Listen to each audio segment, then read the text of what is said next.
આ હતા આપણા થારના A to Z review. Guys હર હર મહાદેવ. તો આ મારી નવી ચેનલ છે. નવી ચેનલની અંદર તમને કારના રિવ્યુ જોવા મળશે. A to Z કાર, અલ્ટોથી માંડીને જેટલી પણ આ ઇન્ડિયામાં કાર આવે છે ને એ બધી કારના રિવ્યુ હું તમને દઈશ આ ચેનલમાં, અને એ પણ ગુજરાતીમાં. અને આ ગાડીની અંદર તમારે સૌથી પહેલાં હું લઈને આવ્યો છું મારી જ થાર. મારી જ થારમાં શું શું સિસ્ટમ આવે, શું ફેમિલી કાર છે, લેવી જોવે ન જ લેવી જોવે. ફેમિલી કાર છે નથી, આ બધાના પ્રોબ્લેમો બહુ બધા આવતા હોય છે કે ભાઈ મારે લેવી જોવે, થાર ન લેવી જોવે.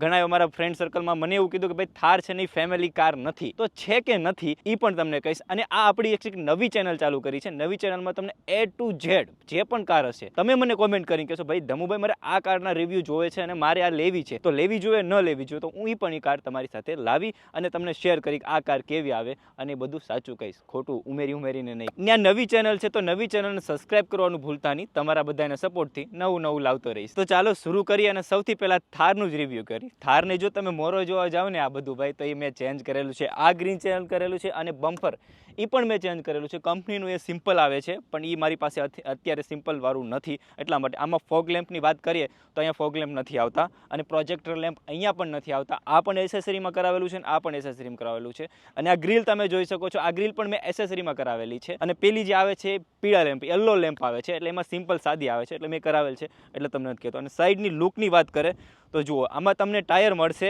18 ઇંચના અને અલોય વ્હીલ્સ પણ આમાં જે કંપનીમાં આવે એ જ છે. અને 18 ઇંચના અલોય વ્હીલ્સ એટલા માટે આપવામાં આવે છે કે આપણે ઓફ રોડિંગ તમે ગમે એમ કરી શકો. અને આ ગાડી સ્પેશિયલ છે અને ઓફ રોડિંગ માટે જ બની છે. તમે એમ વિચારો છો કે ફેમિલી માટે મારી આ ગાડી લેવી છે, તો ફેમિલી માટે આ ગાડી આપણે ન લઈ શકીએ. તમારે પર્સનલ ઘરમાં 2 લોકો હોય અને 2 લોકો માટે આ ગાડી લેવી હોય તો તમે લઈ શકો છો. બાકી તમે પાછળ બેઠીને થાકી જશો, એટલા રોદ આવશે તમને. આ જે થાર છે ને એ ઓટોમેટિક છે અને ટોપ મોડલ છે અને 3 ડોર છે. 5 ડોરનું આપણે લાવશું ગાઈઝ. એનામાં સાઈડ લુકની વાત કરીએ ને તો આપણે અહીંથી જવામાં મિરર આવે છે. એ મિરર મોટરવાળા નથી આવતા, સાદા આવે છે. તમારે હાથે કરીને તમારે બંધ કરવાના રહેશે અને ખોલવાના રહેશે. અંદરના જે એડજસ્ટ કરવા માટે મોટર આવે છે અંદરથી તમે એડજસ્ટ કરી શકો છો. અને ડોરમાં છે ને સાઈડમાં દરવાજો એક જ આવશે. પાછળવાળાને બેઠવા માટે તમારે ડાબી સાઈડથી બેઠવું પડશે. અહીંથી તમારે આ ડ્રાઈવર સીટમાં જ આવશે. અંદરની વાત આપણે પછી કરીએ, પછી આ સુધીના ગાડીનો ચારે બાજુનો આપણે આટો મારી લઈએ. બાકી આ તો સિમ્પલ જે આગળ ટાયર આવી પાછળ આવે બધું સેમ જ છે. અને મેન આ ગાડીનું લુક આ ટાયરના હિસાબે આવે છે, કેમ કે આ ટાયર છે ને સાહેબ ગજબ લાગે. કોઈ ગાડી પણ જો ઠોકાણી હોય તો ગાડી સીધી અહીંયા જ આવે છે. અને બિલ્ડ ક્વોલિટી બેસ્ટમાં બેસ્ટ છે. ગમે ત્યારે થાર પાછળથી ઠોકાણી હોય તો તમારે જોઈ લેવાનું આ જ આવશે, બીજું કંઈ અડશે નહીં. અને ખાસ સાઈડમાં તો બસ આ એક સિમ્પલ સી લાઇટ આપેલી છે, બાકી એમાં કંઈ નથી. આનું કંઈ મોડિફાઈ મેં નથી કરાવેલું. આ સાઈડ સેમ છે. અને અંદર જવાની વાત કરીએ તો આપણે અહીંયા જ રહેશે. આ સીટ તમારે આગળ પુશ કરવાની રહેશે, એ પણ ઉપરથી પુશ કરશો પછી જ તમે અહીંથી અંદર જઈ શકશો. એટલા જ માટે આ ગાડી ફેમિલીમાં નથી આવતી, કે આ ગાડીમાં પાછળ રોદા આવે છે અને ઉપર ડોર 3 ડોર આવે છે, એટલા માટે. જો કે હવે નવી થાર આવી ગઈ છે, એમાં તમને જોવા મળે છે. આ છે થારની કી. આમાં સિમ્પલ આપેલું છે, કોઈ વસ્તુ નવું અપડેટ કરવામાં આવેલું નથી. જે પણ નવી ગાડી તમે લેવા જાવ તેમાં પણ આ જ આવતું. તમે અનલોક અને આ છે તમારા સાઇનર માટે છે, તમે દબાવીને તમે ફોન વગાડી શકો છો. હવે આપણે વાત કરી ચારે બાજુનું ગાડીનું લુક હતું કેવું અને બહારની સિસ્ટમ શું આવે છે. હવે તમને ઇન્ટિરિયર દેખાડું અને અંદરની સિસ્ટમ શું આવે છે. અને આ 4x4 છે, તો 4x4 એટલે તમે એવું ન માનો કે રોડ ઉપર આપણે ચાલીને જતા હોય એટલે ચારે ટાયર જોર કરતા હોય. ના ભાઈ ના, એનો ગેર પણ અલગ આવે છે. તો ચાલો એ ગેરની વાત કરીએ અને સિસ્ટમની વાત કરીએ, અંદરના ઇન્ટિરિયરની વાત કરીએ અને બૂટ પેસની વાત કરીએ. ગાઈઝ હવે આપણે ગાડીની અંદર આવી ગયા. ગાડીની અંદર આવતાની સાથે તમને હું દેખાડું, આમાં 2 ગેર આપેલા હોય છે. તો 4x4 નો ગેર આ છે, 4 હાઈ 4 લો. જે ટ્રેક્ટરમાં સુવિધા આવતી ને સેમ સુવિધા આમાં આપેલી છે. અને બાકી આ ગાડી ઓટો છે, એટલે P પાર્કિંગ, R રિવર્સ અને D ડ્રાઈવ અને ન્યુટનનો N. એટલે બાકી સિમ્પલ છે. ગેર સિમ્પલ પાડો, ગાડી ચાલે રાખવાની. બાકી ફસાણી હોય ગાડી તો તમે 4x4 કરી શકો છો. કઈ એવી જગ્યા બરફમાં તમે સ્નોમાં ગયો છો તો તમે 4x4 અહીંથી તમે અલગ કરી શકો છો. અને એની બધી વસ્તુ સિસ્ટમ ગેર પડ્યો છે, 4 હાઈ પડ્યો છે, 4 લો પડ્યો છે, બધી જ વસ્તુ તમને આમાં દેખાડશે. અને ઓફરોડિંગ વાત કરી કે આપણે ઓફરોડિંગ કરવા માટે ગયા હોય તો આમાં ઓફરોડિંગની બધી એડવેન્ચર પણ બતાવે છે. કેટલા ગાડી નમી છે એ બધી વસ્તુ જો આની અંદર દેખાડે છે. અહીંયા લખ્યું છે એડવેન્ચર. આમાં ક્લિક કરશો એટલે સ્પીડ દેખાડશે, પાવર દેખાડશે, ટોર્ક દેખાડશે, કઈ દિશામાં જાવશો એ પણ દેખાડશે. અને અહીંથી તમે જોઈ શકો 4x4 કરે છે. પછી આ રીતના તમે હલાવો છો તો કેટલી ગાડી નમે છે એ બધી જ વસ્તુ તમને આમાં દેખાડશે. તમે ઢારમાંથી નીચે ઉતારો છો ગાડી તો તમે ગાડી કેટલી નમી છે, પલટી મારશે નહીં મારે, આ બધી જ વસ્તુ આમાં કહે છે. બાકી આ તમારું સ્ટેરિંગ કંટ્રોલ છે, સ્ટેરિંગ કઈ રાઈટ સાઈડ વળે છે કે લેફ્ટ સાઈડ વળે છે, બધી જ વસ્તુ આમાં દેખાડે છે. સ્ટેરિંગની વાત કરીએ ને, સ્ટેરિંગની અંદર છે ને ક્રૂઝ કંટ્રોલ આપેલું છે. સેટિંગ અહીંથી તમે સેટ કરીશો, અહીંથી ઓફ કરી શકો છો. અહીંયા સિરીઝ આપેલું છે અને અહીંયા તમે વોલ્યુમ વધારી શકો છો, કોલ ઉપાડી શકો, કોલ કટ કરી શકો. આ સ્ટેરિંગની સિસ્ટમ એટલી બધી આવેલી છે. ઓકે, તમારે કંઈ અહીંયા ટચ કરવા જવાની જરૂર નથી, બધી સિસ્ટમ અહીંયા આપી દીધેલી છે. જે સ્ટેરિંગથી ડ્રાઈવર બધું હેન્ડલ કરી શકે છે. ગાડી ચાલુ થાય ને ત્યારે બધા આવી રીતના એનિમેશન આવતા હોય છે. મીટરની અંદર થાર લખેલું આવે છે, કાંટો ઉપર જે નીચે આવે છે. સીટ બેલ્ટનો એરર છે, કેમ કે મેં સીટ બેલ્ટ અત્યારે બાંધેલું નથી એટલા માટે સીટ બેલ્ટનું દેખાડે. સ્ટાર્ટ કરશો એટલે આરપીએમ આપણા 1 ઉપર જ રહેશે આરપીએમ. અને પછી આ તમારું સ્ટેરિંગનું છે, ડાયરેક્શન કઈ બાજુ રહી છે. પછી અહીંથી તમે હજી આ સાઈડ સ્વિચ છે ત્યાંથી તમે હેન્ડલ કરી શકો છો. અને આ તમારી જ્યારે સર્વિસ આવશે ત્યારે તમારે દેખાડશે કે તમારે સર્વિસ ડ્યુટ આવી ગઈ છે.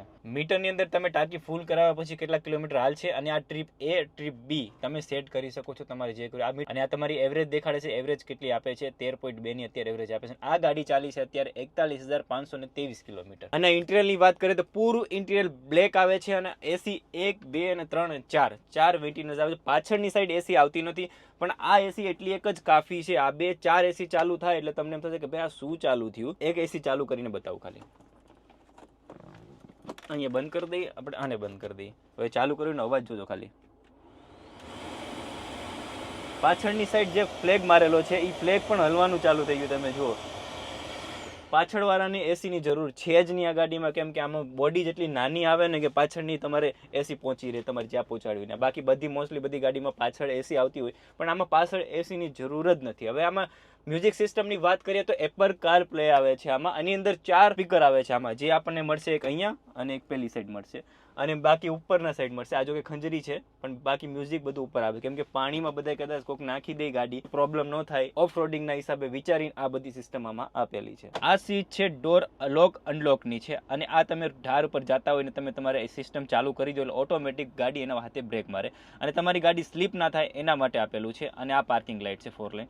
બાકી આ સીટ બેલ્ટની એરર છે કે સીટ બેલ્ટ તમે બાંધેલું છે કે નથી બાંધેલું એના હિસાબે. આ એરબેગની છે, બાકી કોઈ સિસ્ટમ આવતી નથી. બાકી આ બધા એસીના વેન્ટ છે, તમારે એસી કેટલા ઉપર ચાલુ રાખવી, ઉપર રાખવી, ફોગ થી હોય તો શું કરવું, હીટર કેટલું રાખવું, બસ એ સિસ્ટમ આપેલી છે. અહીંયા ચાર્જિંગનો પોઈન્ટ આપેલો છે અને અહીંયા યુએસબી પોઈન્ટ આપેલો. ચાર્જિંગનો નોર્મલી જે બધી ગાડીમાં આવે છે એ સેમ આપેલો છે. આગળ શું સિસ્ટમ આવે ને આગળ કઈ રીતના આવતું એ બધી વસ્તુ તમને મેં કહી દીધી. હવે વાત કરીએ આપણે પાછળની, કે પાછળ શું બેઠવાનું કઈ રીતના.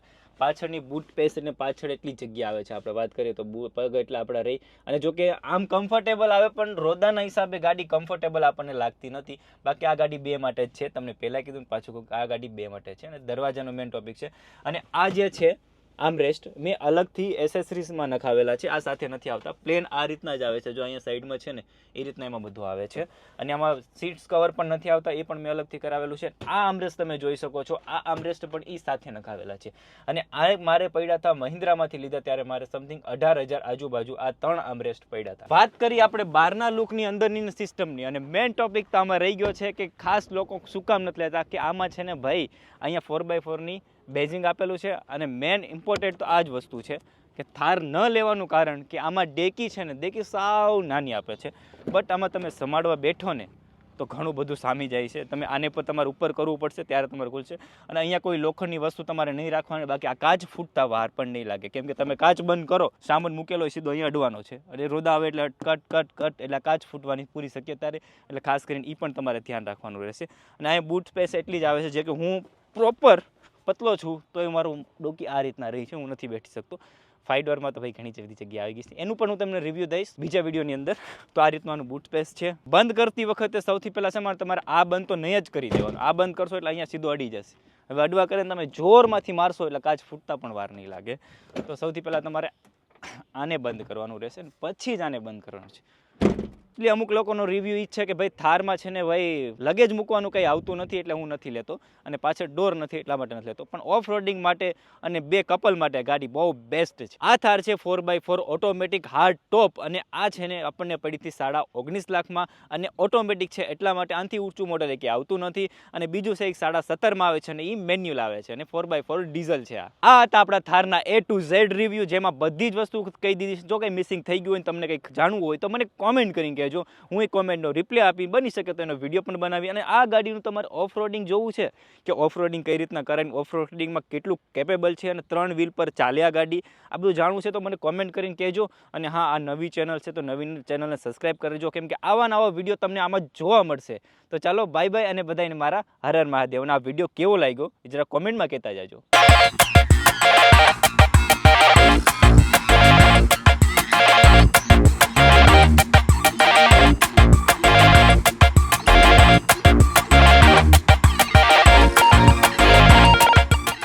વાત કરી ગાડી આપણી અંદર, સોરી